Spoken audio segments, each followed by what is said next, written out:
Hi hello ಎಲ್ರಿಗೂ ನಮಸ್ಕಾರ. ನಾನು ನಿಮ್ಮ ಪ್ರವೀಣ್. ನೀವು ನೋಡ್ತಾ ಇದ್ದೀರಾ ನಾಗರಕಟ್ಟೆ ಯೂಟ್ಯೂಬ್ ಚಾನಲ್. ಬನ್ನಿ ನಮ್ಮ ನಾಗರಕಟ್ಟೆ ಯೂಟ್ಯೂಬ್ ಚಾನಲ್ನ ಸೈನ್ ಇನ್ ಸ್ಯಾಂಡಲ್ವುಡ್ ಕಾರ್ಯಕ್ರಮಕ್ಕೆ ನಿಮ್ಮೆಲ್ಲರಿಗೂ ಮೊದಲನೇದಾಗಿ ಸ್ವಾಗತ ಸುಸ್ವಾಗತ. ಇವತ್ತು ಈ ಕಾರ್ಯಕ್ರಮದಲ್ಲಿ ನಮ್ಮ ಜೊತೆ ಯಾವ ಸಿನಿಮಾ ಸೆಲೆಬ್ರಿಟಿ ಇದ್ದಾರೆ, ಬನ್ನಿ ಅವರ ಪರಿಚಯ ಮಾಡ್ಕೊಳ್ಳೋಣ.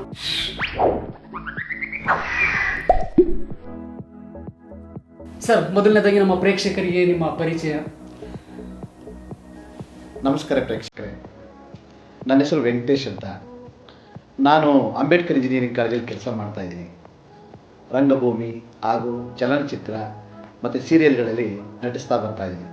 ಕಂಠದಾನ ಕಲಾವಿದ ಸಹ ಆಗಿದ್ದೀನಿ.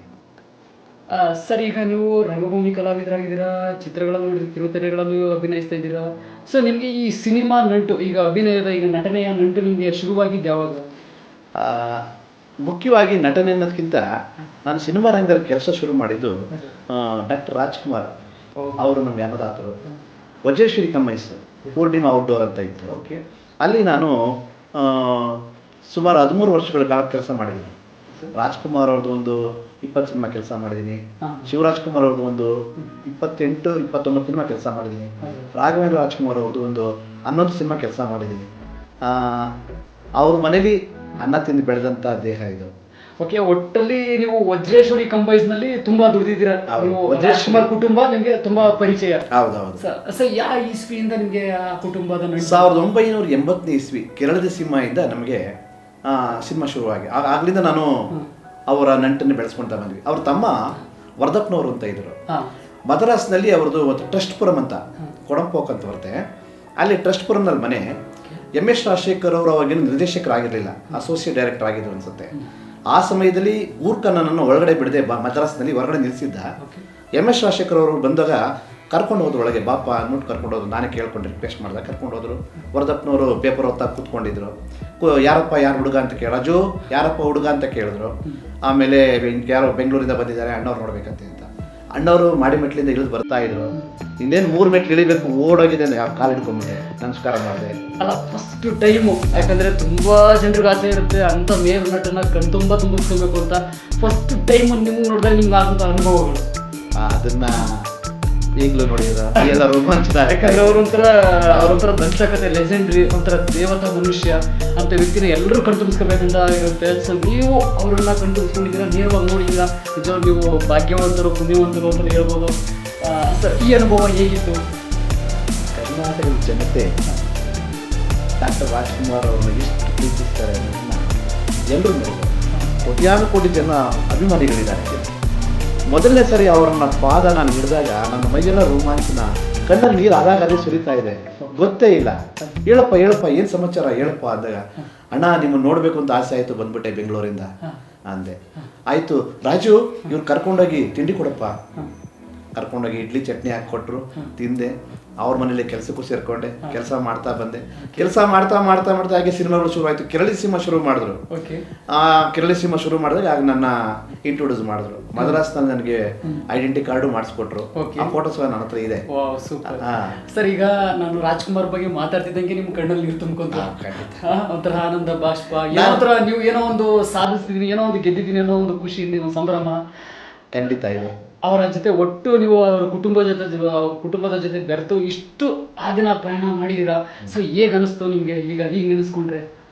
ಅದು ಮರೆಯಲಾರದಂಥ ದಿನಗಳು. ಅಣ್ಣವರು, ಪಾರ್ವತಮ್ಮನವರು, ವರದಪ್ಪನವರು, ಅವ್ರ ಮಿಸ್ಸಸ್ ಅವರು, ನಾಗಮ್ಮನವರು, ಅವ್ರ ತಂದೆ ನಾಗಮ್ಮನ ಯಜಮಾನರು ಬಾಲಕೃಷ್ಣ ಅಂತ ಇದ್ರು. ಅವರು ಸುಮಾರು ಒಂದು 50 ಜನ ಕುಟುಂಬ ಅವರು. ಈಗ ಪಾರ್ವತಮ್ಮನವ್ರ ಕುಟುಂಬದವರು ಚಿನ್ನೇಗೌಡರು ಬೆಂಗಳೂರಿನಲ್ಲಿ ಇದ್ದು ಸಹ ಅವ್ರ ತಂದಿರು ಶ್ರೀನಿವಾಸ್ ಅವರು ಇರ್ಬೋದು, ಮತ್ತೆ ಗೋವಿಂದಣ್ಣವ್ರು ಇರ್ಬೋದು, ಎಲ್ಲರೂ ಅವ್ರ ಮನೇಲಿ ಬೆಳೆದಂಥವ್ರು. ಗೋವಿಂದಣ್ಣವ್ರಿಗೂ ರಾಜ್ಕುಮಾರ್ ಮಗಳು ಲಕ್ಷ್ಮಕ್ಕ ಅವರಿಗೆ ಮೈಸೂರಿನಲ್ಲಿ ಮದುವೆ ಮಾಡಿಬಿಟ್ರು. ಮೈಸೂರಿನಲ್ಲಿ ಮದುವೆ ಆಯಿತು. ಆ ಮದುವೆ ಆದಂತ ಆಮೇಲೆ ಸಹ ಅವ್ರು ಮದ್ರಾಸ್ನಲ್ಲೇ ಇದೆ. ಆಮೇಲೆ ಬೆಂಗಳೂರು ಬಂದಿದ್ದವರು. ಶಿವರಾಜ್ ಕುಮಾರ್ ಅವ್ರದ್ದು 1985 ಇಸ್ವಿಯಲ್ಲಿ ಮದುವೆ ಆಯಿತು. ಆ ಮದುವೆ ಆದ್ಮೇಲೆ ಅವ್ರಿಗೆ ಆನಂದ್ ಸಿನಿಮಾ ಶುರು ಮಾಡಿದ್ರು. ಆನಂದ್, ರಥಸಪ್ತಮಿ, ಮನಮೆಚ್ಚಿದ ಹುಡುಗಿ, ಹೀಗೆ ಹ್ಯಾಟ್ರಿಕ್ ಇರೋ ಹೆಸರು ಬರೋದಕ್ಕೆ ಅವೇ ಕಾರಣಗಳು. ಮೊದಲನೇ ಸಿನಿಮಾ ಸಂಗೀತಂ ಶ್ರೀನಿವಾಸ ಅವರು ಡೈರೆಕ್ಷನ್ ಮಾಡಿದ್ರು. 2ನೇ ಸಿನಿಮಾ ರಥಸಪ್ತಮಿ ಮತ್ತೆ ಮನಮೆಚ್ಚಿದ ಹುಡುಗಿ, ಎರಡೂ ಸಹ ನಮ್ಮ ಗುರುಗಳಾದಂಥ MS ರಾಜಶೇಖರ್ ಅವರು ಡೈರೆಕ್ಷನ್ ಮಾಡಿದ್ರು. ಅದಾದ್ಮೇಲೆ ಸಂಯುಕ್ತ ಬಂತು. ಹಾಗೆ ಅದೇ ಸಾಕಷ್ಟು ಸಿನಿಮಾ ಶಿವರಾಜ್ಕುಮಾರ್ ಅವರು ಬಂದು ತುಂಬಾ ಸಿನಿಮಾಗಳು ಶುರು ಮಾಡಿದ್ರು. ನಮ್ಮ ಕನ್ನಡ ಚಿತ್ರರಂಗಕ್ಕೆ ಒಬ್ಬ ಉದಯೋನ್ಮುಖ ನಟ ಆಯಿತು, ಅದು ಕೂಡ ರಾಜ್ಕುಮಾರ್ ಕುಟುಂಬದಿಂದ. ಸರ್, ನಿಮ್ಗೆ ನಿಮ್ಮ ಲೈಫಲ್ಲಿ ನಿಮ್ಗೆ ಅನ್ಸುತ್ತೆ ಯಾವತ್ತಾದ್ರೂ ನಾನು ರಾಜ್ಕುಮಾರ್ ರಾಜ್ಕುಮಾರ್ ಅನ್ನೋ ಒಬ್ಬ ವ್ಯಕ್ತಿನ ಮೇರು ನಟನ ನಾನು ಯಾವ ತರ ಭೇಟಿ ಮಾಡ್ತೀನಿ ಅಂತ? ಖಂಡಿತ ಇಲ್ಲ, ಅಂದ್ಕೊಂಡಿರ್ಲಿಲ್ಲ. ಅದು ಎಲ್ಲವೂ ನನಗೆ ಅವರ ಆಶೀರ್ವಾದದಿಂದನೇ ಆಗಿರೋದು. ಇವತ್ತು ಭಗವಂತನ ನಾನು ನೋಡಿಲ್ಲ, ಅಣ್ಣವ್ರ ರೂಪದಲ್ಲಿ ನಾನು ಭಗವಂತನ ಕಾಣ್ತಾ ಇದ್ದೀನಿ. ಆಂಜನೇಯ ನೋಡ್ಬೇಕಾ, ಅಣ್ಣವ್ರು ಕಾಣಿಸ್ತಾರೆ. ರಾಘವೇಂದ್ರ ಸ್ವಾಮಿಗಳು ನೋಡ್ಬೇಕಾ, ಅಣ್ಣವ್ರು ಕಾಣಿಸ್ತಾರೆ.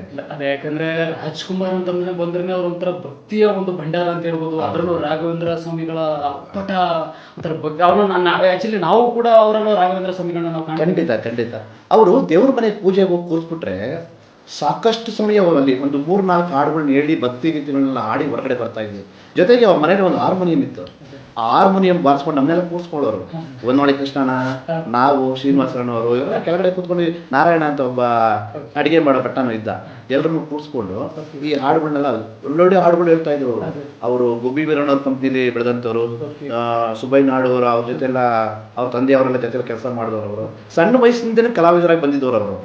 ಅವ್ರ ಮನೆಯಲ್ಲಿ ನಾವು ಕೆಲಸಗಳು ಮಾಡಿಕೊಂಡು, ಈ ಸಿನಿಮಾ ರಂಗದಲ್ಲೂ ಕೆಲಸಗಳು ಮಾಡಿಕೊಂಡು, ನಂದೆಲ್ಲ ತಾಂತ್ರಿಕ ವರ್ಗ. ನಾನೊಬ್ಬ ಕಲಾವಿದನಾಗ್ತೀನಿ ಅಂತ ಕನಸಲ್ಲೂ ಕಂಡಿರಲಿಲ್ಲ. ಅವರ ಆಶೀರ್ವಾದದಿಂದ ಎಲ್ಲೋ ಒಂದು ಕೂದಲಲ್ಲಿ ಎಷ್ಟು ಸಿನಿಮಾ ರಂಗಗಳಲ್ಲೂ ನಟಿಸಿದ್ದೀನಿ, ಸೀರಿಯಲ್ಗಳಲ್ಲೂ ಮಾಡ್ತಾ ಇದ್ದೀನಿ. ರಂಗಭೂಮಿಯಿಂದ ನಾನು ಮುಂದೆ ಅಂತ ಹೇಳೋದಕ್ಕೆ ಇಷ್ಟಪಡ್ತೀನಿ. ಯಾಕೆಂದರೆ ಆಂಜನೇಯ ಸರ್ ಅವರು ನನಗೆ ನಾಟ್ಯ ಸರಸ್ವತಿ ಶಾಂತರ ಕನ್ನಡ ಕಲಾ ಸಂಘ ಅಂತ ಅವ್ರು ನಡೆಸ್ತಿದ್ದಾರೆ. ಅಲ್ಲಿ ನಾನು ನಾಟಕಗಳು ನೋಡೋಕೆ ಹೋದಾಗ ನಾನು ಯಾಕೆ ಈ ನಾಟಕ ಮಾಡ್ಬೋದು ಅಂತ ನನ್ನಲ್ಲಿ ಒಂದು ಆಸೆ ಹುಟ್ಕೋತು. ಆಗ ರಂಗಭೂಮಿನ ಎಂಟ್ರಿ ಮಾಡಿದೆ. ಸುಮಾರು ಒಂದು 600-700 ಶೋಗಳು ನಂದು ಆಗಿದೆ. ಆದರೂ ಸಹ ನನಗಿನ್ನೂ ಇನ್ನೂ ಸಾಧನೆ ಮಾಡಬೇಕು, ಇನ್ನು ಏನಾದರೂ ನಟಿಸ್ತಾ ಇರಬೇಕು ಅನ್ನೋ ಆಸೆ ಇದೆ. ಇಲ್ಲ ಸರ್, ನೀವೊಬ್ಬರು ಕಲಾವಿದರಾಗಿ ರಂಗಭೂಮಿಗೂ ತಮ್ಮನ್ನು ತಾವು ತೊಡಗಿಸ್ಕೊಂಡು ಕಿರುತೆರೆಯಲ್ಲೂ ನಟಿಸ್ತಾ, ಸಿನಿಮಾಗಳಲ್ಲೂ ನಟಿಸ್ತಾ, ಇವಾಗ ಕಂಠದಾನ ಕೂಡ ಮಾಡ್ತಾ ಇದ್ದೀರಾ. ಸೊ ಈಗ ನೀವು ರಂಗಭೂಮಿ ಈ ಒಂದು ನಾಟಕಗಳನ್ನ ಶುರು ಮಾಡಿದ್ದು ಯಾವಾಗ? ಅದನ್ನು ಹೇಳ್ಬೇಕು ಅಂದರೆ ಆಕಸ್ಮಿಕ ರಾಜ್ಕುಮಾರ್ ಅವ್ರದ್ದು 1992ನೇ ಇಸ್ವಿ ಶೂಟಿಂಗ್ ಮುಗೀತು. ಹುಬ್ಳಿನಲ್ಲಿ ಹುಟ್ಟಿದರೆ ಕನ್ನಡ ನಾಡಲ್ಲಿ ಹುಟ್ಟಬೇಕು ಅದು ಸಾಂಗ್ ಮುಗಿಸ್ಕೊಂಡೆ. ಹೌದು, ಯಶವಂತಪುರದಲ್ಲಿ ಕ್ಲೈಮ್ಯಾಕ್ಸ್ ಸೀನ್ ಬರುತ್ತೆ, ವಜ್ರಮಣಿ ಅವ್ರನ್ನ ಅಟ್ಯಾಕ್ ಮಾಡೋ ಸೀನ್ ರೈಲ್ನಲ್ಲಿ. ಆ ಶೂಟಿಂಗ್ ಎಲ್ಲ ಕಂಪ್ಲೀಟ್ ಮುಗಿಸ್ಕೊಂಡ್ವಿ. ಆ ಸಮಯದಲ್ಲಿ ನಮ್ಮ ಮಾವನವರಾದಂಥ ಚೇರ್ಮನ್ ನಂಜಪ್ಪನವರು ಅಂಬೇಡ್ಕರ್ ಇಂಜಿನಿಯರಿಂಗ್ ಕಾಲೇಜಲ್ಲಿ ನನಗೆ ಅಪಾಯಿಂಟ್ ಮಾಡಿಸೋಕ್ಕೆ ಎಲ್ಲ ರೆಡಿ ಮಾಡಿ ಇಟ್ಬಿಟ್ಟಿದ್ರು. ಜೊತೆಗೆ ಶಿವಣ್ಣವ್ರ ಮಿಸ್ಸಸ್ಸು ನಮ್ಮ ಗೀತಕ್ಕ, ಅವರು ಸಹ ಅವರು ಆ ಟೈಮ್ನಲ್ಲಿ CM ಆಗಿದ್ರು ಬಂಗಾರಪ್ಪನವರು. ಅವರು ಸಹ ಅವರಿಗೆ ಎಂಕರೇಜ್ ಮಾಡಿ ನಮ್ಮ ಹುಡುಗ ಇವನಿಗೆ ಏನಾದ್ರು ಮಾಡಿ ಅಪ್ಪ ಡ್ಯಾಡಿ ಕೆಲಸ ಮಾಡಿಕೊಡಿ ಅಂತ ಹೇಳಿದಾಗ ಅದು ಅಪ್ರೂವಲ್ ಆಗಿ ಬಂತು. ನನ್ನ ಕೆಲಸನೂ ಆಯಿತು, ಅಂಬೇಡ್ಕರ್ ಕಾಲೇಜಲ್ಲಿ ಕೆಲಸಕ್ಕೂ ಸೇರ್ಕೊಂಡ್ಬಿಟ್ಟೆ. ಸಿನಿಮಾ ರಂಗ ಸ್ಟಾಪ್ ಆಗೋಯ್ತು. ಯಾವಾಗ ಸರ್? 1992ನೇ ಇಸ್ವಿ ಅಕ್ಟೋಬರ್ 31ನೇ ತಾರೀಕು.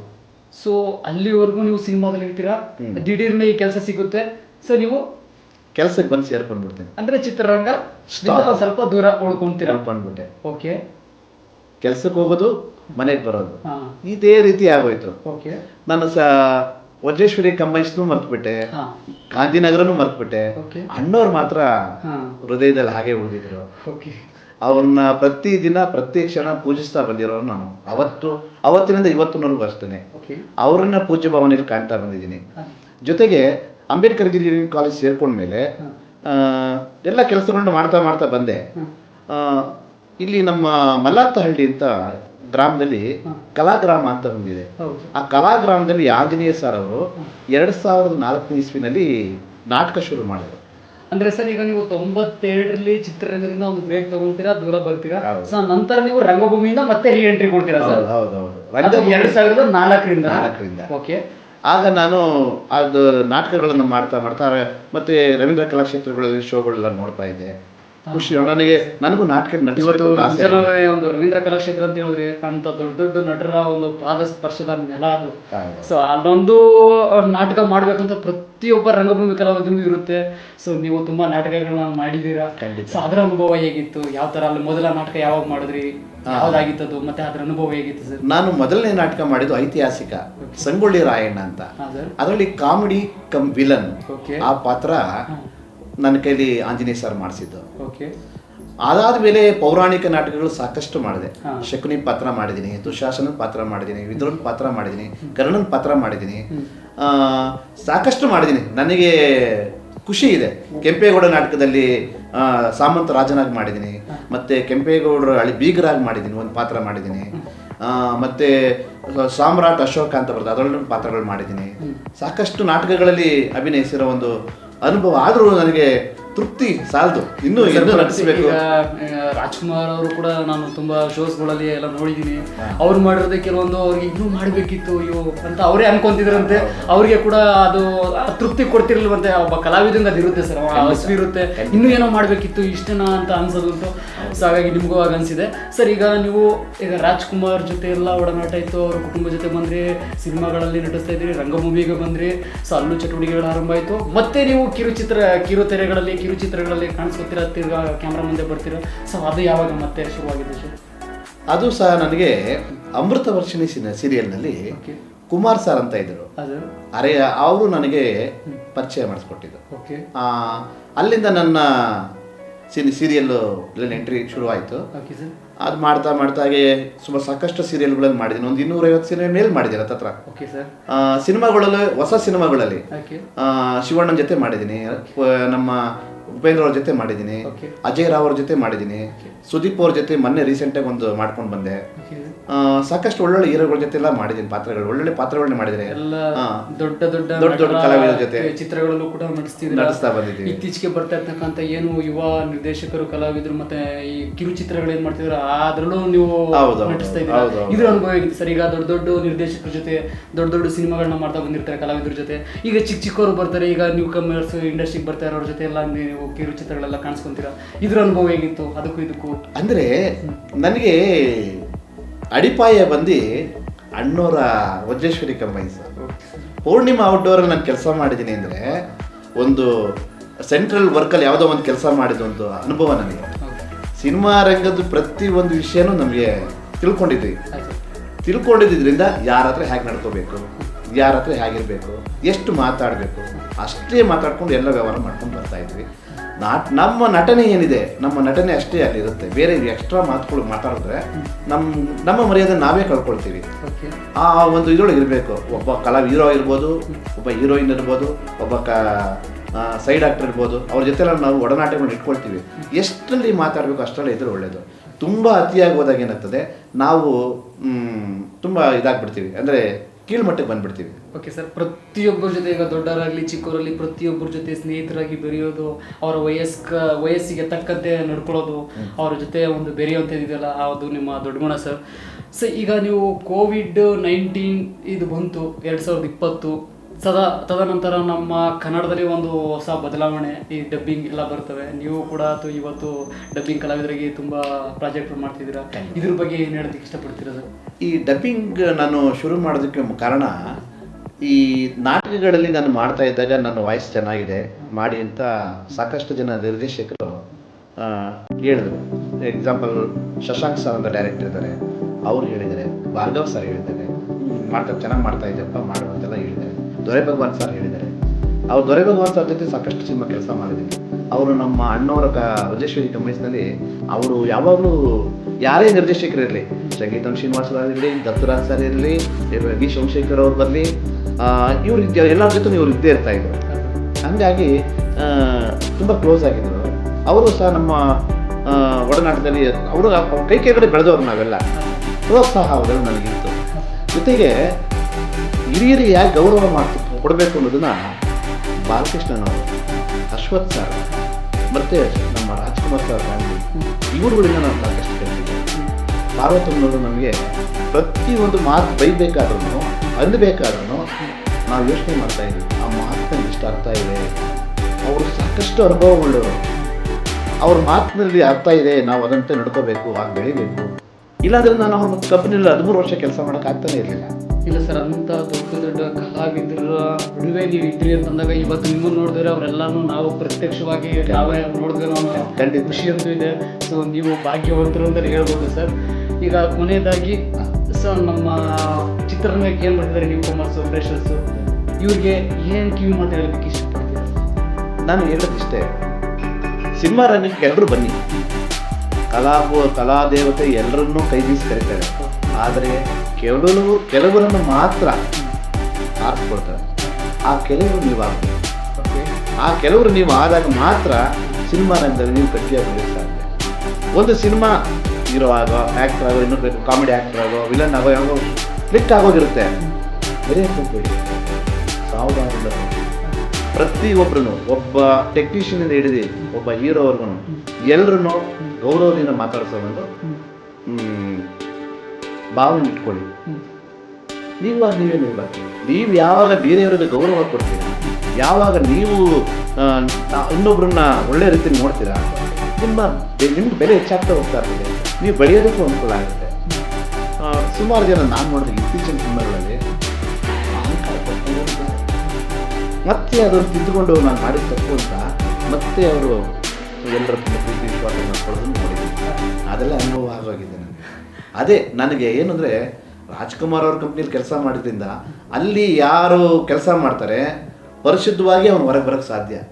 ಅದೊಂಥರ ಶಾಲೆ ಇದ್ದಾಗೆ ಅವರ ಗರಡಿಲಿ, ಯಾಕಂದ್ರೆ ಸರಳತೆ, ವಿನಯತೆ, ಅದು ಆ ಭಕ್ತಿ ಅದು ಹಾಗೆ ಬರುತ್ತೆ ಕೆಲಸದ ಮೇಲೆ ಆಗಲಿ, ಸಿನಿಮಾದ ಮೇಲೆ. ಸರಳತೆಯ ಜೀವನದಲ್ಲಿ ಡಾಕ್ಟರ್ ರಾಜ್ಕುಮಾರ್ ಅವರ ಒಂದು ಏನಿದೆ ಸಿನಿಮಾ ಪಯಣ, ಅದನ್ನು ಒಂದು ಯೂನಿವರ್ಸಿಟಿ ಅಂತ ಹೇಳ್ಬೋದು. ಸರಳ ವ್ಯಕ್ತಿತ್ವದ ಪ್ರತಿಬಿಂಬ ಡಾಕ್ಟರ್ ರಾಜ್ಕುಮಾರ್ ಯೂನಿವರ್ಸಿಟಿ. ಅಫ್ಕೋರ್ಸ್ ಅವರ ಒಂದು ಸಿನಿಮಾಗಳ, ಅವರ ಒಂದು ನಟನೆ, ಅವರ ಇಡೀ ಜೀವನ ನೋಡ್ತಾ ಇದ್ರೆ ಪ್ರತಿಯೊಬ್ಬರು ಕೂಡ ಎಲ್ಲ ಪ್ರತಿಯೊಂದನ್ನು ಕಲಿಬೋದು ಒಂದು ಯೂನಿವರ್ಸಿಟಿ ಅಂತ ಹೇಳ್ಬೋದು. ಸರ್, ಈಗ ನಮ್ಮ ಚಿತ್ರರಂಗಕ್ಕೆ ಏನು ಬರ್ತಿದ್ರೆ ಅವ್ರು ಯಾವ ರೀತಿ ಒಂದು ಪೂರ್ವ ಸಿದ್ಧತೆ ಮಾಡ್ಕೊಂಡು ಬರಬೇಕು ಅಂತ ನಿಮ್ಗೆ ಅನ್ಸುತ್ತೆ? ಅಂದರೆ ನೋಡಿ, ಇದು ಮುಖ್ಯವಾಗಿ ನಾನು ನಿಮ್ಗೆ ಹೇಳೋದೇ ಮರ್ತ್ಬಿಟ್ಟೆ. ನಾನು ಕಲಾವಿದರಾಗಬೇಕು ಅಂತ ಬರೋಂಥ ವ್ಯಕ್ತಿಗಳಿಗೆ, ಸ್ಟೂಡೆಂಟ್ಸ್ಗಳಿಗೆ ನಾನು ಕ್ಲಾಸ್ ತಗೊಳ್ತೀನಿ. ಓಕೆ. ಈ ರಾಜರಾಜೇಶ್ವರಿ ನಗರದಲ್ಲಿ ಒಂದು ಕ್ಲಾಸಸ್ ಓಪನ್ ಆಗಿದೆ. ಇಲ್ಲಿ ಅಂಬೇಡ್ಕರ್ ಕಾಲೇಜ್ ಎದುರುಗಡೆ ಸನ್ನಿಧಿ ಇನ್ಸ್ಟಿಟ್ಯೂಟ್ ಅಂತ ಒಂದಾಗಿದೆ. ಅಲ್ಲೆಲ್ಲ ನಾನು ಕ್ಲಾಸಸ್ ತಗೊಳ್ತೀನಿ. ಸ್ಟೂಡೆಂಟ್ಸ್ಗೆ ಈ ರೀತಿ ಮಾಡಬೇಕು, ಈ ಥರ ಮಾಡಿ ಅಂತೆಲ್ಲ ಆ್ಯಕ್ಟಿಂಗ್ ಎಲ್ಲ ಹೇಳ್ಕೊಡ್ತೀನಿ. ಓಕೆ. ಯಾರೇ ಆಗಿರಲಿ, ಈಗ ಒಂದು ಆದರ್ಶ ಇನ್ಸ್ಟಿಟ್ಯೂಟ್ ಇದೆ, ವಿಜಯ ಇನ್ಸ್ಟಿಟ್ಯೂಟ್ ಇದೆ, ಸಾಕಷ್ಟು ಒಳ್ಳೊಳ್ಳೆ ಇನ್ಸ್ಟಿಟ್ಯೂಟ್, ನಮ್ಮ ನವರಸ ಅಂತ ಒಂದು ಇನ್ಸ್ಟಿಟ್ಯೂಟ್ ಶುರುವಾಗಿದೆ. ಯಾವುದೇ ಒಂದು ಇನ್ಸ್ಟಿಟ್ಯೂಟಲ್ಲಿ ಇರಲಿ, ಅಥವಾ ರಂಗಭೂಮಿ, ಮುಖ್ಯವಾಗಿ ರಂಗಭೂಮಿ, ಯಾರು ನೀವು ರಂಗಭೂಮಿಯಿಂದ ಅಲ್ಲಿ ನೀವು ಕಲಿತು ಬರ್ತಿರೋ ಅಲ್ಲಿ ನಿಮಗೆ ಸ್ಟೇಜ್ ಪರ್ಫಾರ್ಮೆನ್ಸ್ ಇರುತ್ತೆ. ನೀವು ಅಷ್ಟು ಕ್ಯಾಮ್ರಾ ಮುಂದೆ ನಿಂತ್ಕೊಂಡು ಎದುರಿಸೋದಕ್ಕೆ ಒಂದು ಇದು ಬರುತ್ತೆ. ಈಗ ಒಂದು ಡೈರೆಕ್ಟರ್ ಅಸೋಸಿಯೇಟ್ ಬರ್ತಾನೆ, ತಗೊಂಡು ಡೈಲಾಗ್ ಹೇಳಿ ನಿಂತ್ಕೊಡ್ತಾನೆ. ಆ ಡೈಲಾಗ್ ಹೇಳಬೇಕಾದ್ರೆ ಆ ಮುಖದಲ್ಲಿ ಬರಬೇಕಂತ ಭಾವನೆಗಳು, ನವರಸಗಳು ಇರಬೇಕು. ಆ ನವರಸಗಳು ಯಾವಾಗ ಅವನ ಮುಖದಲ್ಲಿ ಬರೋದಿಲ್ಲ, ಆ್ಯಕ್ಟಿಂಗ್ ಫೇಲ್ ಆಗ್ತಾನೆ. ಅದನ್ನು ಕಲಿಬೇಕು ಅಂದರೆ ರಂಗಭೂಮಿಯಿಂದ ಬರಬೇಕು, ಇಲ್ಲ ಆ್ಯಕ್ಟಿಂಗ್ ಕ್ಲಾಸಿಂದ ಬರಬೇಕು. ನಾನೇನೋ ಕಲ್ತಿದ್ದೀನಿ, ನಾನೇನೋ ಮಾಡಿದ್ದೀನಿ ಬಂದುಬಿಟ್ರೆ ಅವ್ನು ಫೇಲ್ ಆಗೋ ಚಾನ್ಸಸ್ ಜಾಸ್ತಿ ಸಿಗುತ್ತೆ. ಕಲಿತಾನೆ, ನೋಡಿ ಕಲಿತಾನೆ, ಇನ್ನೊಬ್ರು ನೋಡಿ ಕಲಿತಾನೆ, ಅಥವಾ ಟಿ ವಿಗಳಲ್ಲಿ ಹಾಕಿದ್ದು ನೋಡ್ದಾಗ ಕಲಿತಿರ್ತಾನೆ, ಕನ್ನಡಿ ಮುಂದೆ ಕಲಿತಾನೆ, ಅವನು ಸಹ ಕ್ಲಿಕ್ ಆಗ್ತಾನೆ, ಇಲ್ಲ ಅಂತ ಹೇಳೋದಿಲ್ಲ. ಅವರು ಈಗ ಬರ್ತಕ್ಕಂಥ ಯುವಕರಿಗೆ ನಾನು ಹೇಳೋದೇನಪ್ಪ ಅಂದರೆ, ಒಳ್ಳೆ ಭಾವನೆಯಿಂದ ನಡ್ಕೊಳ್ಳಿ. ಆ್ಯಕ್ಟಿಂಗ್ ಮಾಡಬೇಕಾದ್ರೆ ಮುಖದಲ್ಲಿ ಒಬ್ಬ ಕುಂಟನ ಆ್ಯಕ್ಟಿಂಗ್ ಮಾಡಬೇಕು, ಅದು ಬಂದ್ಬಿಡ್ಬೇಕು ಅವನಲ್ಲಿ. ಈ ನವರಸಗಳಲ್ಲಿ ಏನಿದೆ, ಶೃಂಗಾರ ರಸ, ಹಾಸ್ಯರಸ, ವೀರರಸ, ಮತ್ತು ಕರುಣಾರಸ, ಬೀಭತ್ಸರಸ, ಕರುಣಾರಸ, ಹೀಗೆ 9 ರಸಗಳು ಬರ್ತವೆ. ಆ 9 ರಸಗಳಲ್ಲಿ ಅವ್ರ ಮುಖದಲ್ಲಿ ಭಾವನೆಗಳಲ್ಲಿ ಬಂದಾಗ ಏನಾಗ್ತದೆ, ಅವನ್ನ ನಾವು ಆ್ಯಕ್ಟಿಂಗ್ ಕ್ಲಾಸಲ್ಲೆಲ್ಲ ಹೇಳ್ಕೊಡ್ತೀವಿ ಅವರಿಗೆ. ಇದೇ ರೀತಿ ಬರಬೇಕು, ಹೀಗೆ ಮಾಡಬೇಕು, ಈ ಥರನೇ ಇರಬೇಕು. ಆಗ ಅವರು ಅದನ್ನು ನೋಡಿ, ನಾವು ಈ ಕಲ್ತ್ರೆ ಚೆನ್ನಾಗಿರುತ್ತೆ. ನಾವು ಸ್ಟೇಟ್ಮೆಂಟ್ ಕ್ಲಾಸ್ ಮಾಡ್ತೀವಿ ಅವ್ರ ಕೈಲಿ, ಫಸ್ಟು ನಾವು ಮಾಡ್ತೀವಿ, ಅದನ್ನು ಅವರು ಹಾಗೆ ಮಾಡಬೇಕು. ಎಕ್ಸಾಂಪಲ್, ನೀವು ಬೀಭತ್ಸರಸ ಅಂದರೆ, ಬೀಭತ್ಸರಸ ಹೇಗಪ್ಪ ಅಂದರೆ ಈ ರೀತಿ ಬರ್ತದೆ, ಅದನ್ನು ಮಾಡ್ತಾನೆ. ಕರುಣಾರಸ, ಶಾಂತರಸ, ಔದ್ರರಸ, ಹೀಗೆ ಯೋನಕ ರಸ, ಶೃಂಗಾರ ರಸ.